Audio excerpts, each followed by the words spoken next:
Any major event will disrupt the normal operations of the emergency department. Once this happens, normal operational lines of support and communication will change. Your roles and duties in the hospital may vary, and regular lines of communication in the hospital will become more structured. This is the incident command system. As you will see here today, your roles will change and become more specific.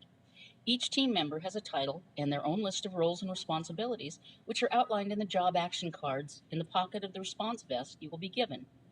You will be told what your position is and who to report to. Take their direction and report to them with any questions or issues you may have. When your duties are completed, you may be asked to sign out and return to the labor pool to determine where you can be of the most assistance to the hospital. Rather than call SPD for specific supplies, a request will be made and passed along to the command center. There, a member of the command or support staff will be able to track items both for cost and billing purposes, and to keep a strong inventory on supplies used by the hospital. To prevent anyone in any position from becoming overwhelmed, each staff member is only responsible to one supervisor, and each supervisor is only responsible for a maximum of 7 staff members. The Joint Commission, or JCO, requires 2 emergency response exercises per year. This can include a tabletop discussion-based exercise or an operation-based hands-on exercise.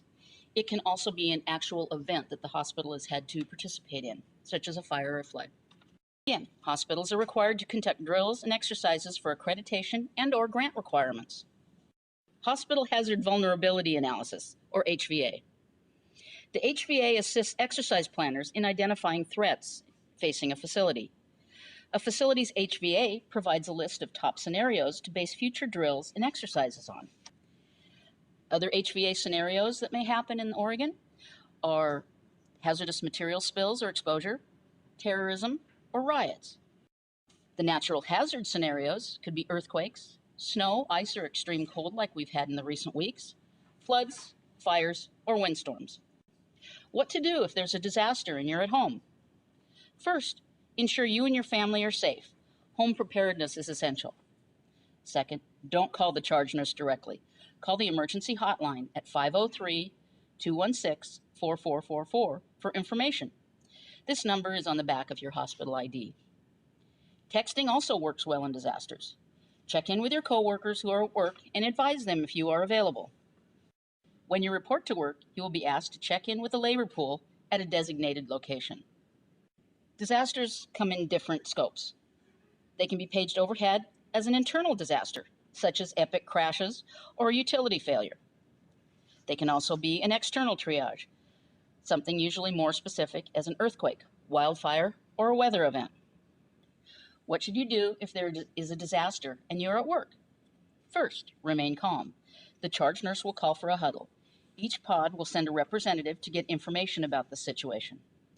Plan for quick discharges and admits so that ED can be ready to receive patients. Realize your role and the chain of command will change with the disaster. Chain of command. The Hospital Incident Command System, or HICS, is implemented, and there's a change in the change of command. Who would you report to throughout the hospital? This will improve the emergency management response for the hospital. Requests for staff, supplies, and most other requests will go up through the chain of command to the Emergency Operations Center located in the hospital. Roles and responsibilities of nurses in the disaster situation. Again, your roles and responsibilities may change. The ED nurses will be assigned a role such as ED charge nurse, primary triage, triage coordinator, treatment coordinator, or treatment RN.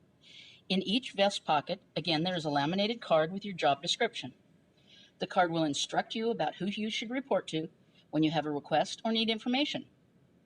By following your chain of command, it will minimize the number of phone calls that are made to the charge nurse, so resources can be requested and allocated appropriately. The ED charge nurse may need to coordinate the ED disaster response until a manager or charge nurse arrives to assist. The ED charge nurse may designate or partner with a nurse, so the nurse will assume the ED charge nurse role. ED RNs have more experience than a non-ED RN who may be assigned to come and help in the emergency department. They may be designated as a treatment RN, and you will be paired up with them to provide care in a treatment area. An ED RN will be assigned as the treatment coordinator for each area, pod, or tent receiving patients.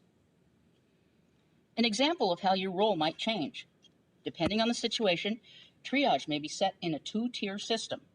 The first triage team may do a quick triage utilizing Start Triage and direct patients to the appropriate care area, Decon First Aid Triage.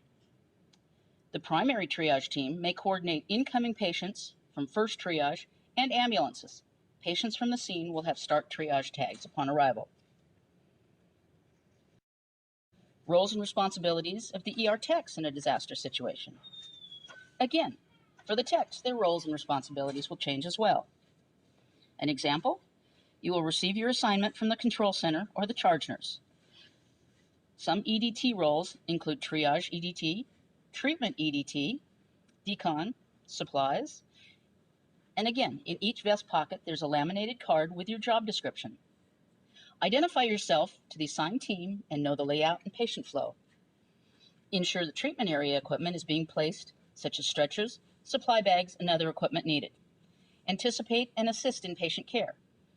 Assist with identifying what supplies they will be needing and to routinely keep the area stocked. Other examples of how your role might change. Ongoing duties and responsibilities. Anticipate and assist in the patient care. Assist with the patient flow. And as time permits, assist team members with breaks and restocking as needed.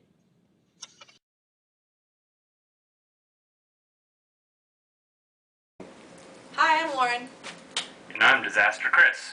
And we're going to show you some of our disaster supplies. First of all, you will be assigned a disaster gown, and your role will be on the back. You might be asked to wear a stylish mesh hat. Inside your left front pocket of your vest, you will find your roles written on a card. You can read your roles and go do them. Over here we've got what we call a dosimeter. The dosimeter will be assigned to you at the beginning of the event and will stay with you through the course of the event. At the end of the day, you will show your dosimeter to somebody and they will tell you what kind of radiation you were exposed to. Next, we have various other supplies to be used in a disaster, such as flashlights, gloves, headlamps, glow sticks, and this nifty bullhorn. For exposure, we have glamorous Tychem suits, as evidenced by Devin here, wearing the latest. This can be used for chemicals and spills. And will usually be accompanied with a PAPR mask. Thank you, Devin. Did you know that we have 2 trailers outside of our very own ER full of equipment, including a tent that we can set up in the event of a disaster if we need more room. We have these quick go bags full of equipment that you can just take and set up, and it has everything that you might need to take care of patients in a disaster. Your disaster group members include Chris Brooks, Devin Doherty, Lauren Carpenter, Dr. Kurt Duffins, Jenny Goodman, Dr. David Pruitt, Tony Higa, B, Marion Martin, Bo Lee, Laura Leitner, and Gina Ottinger.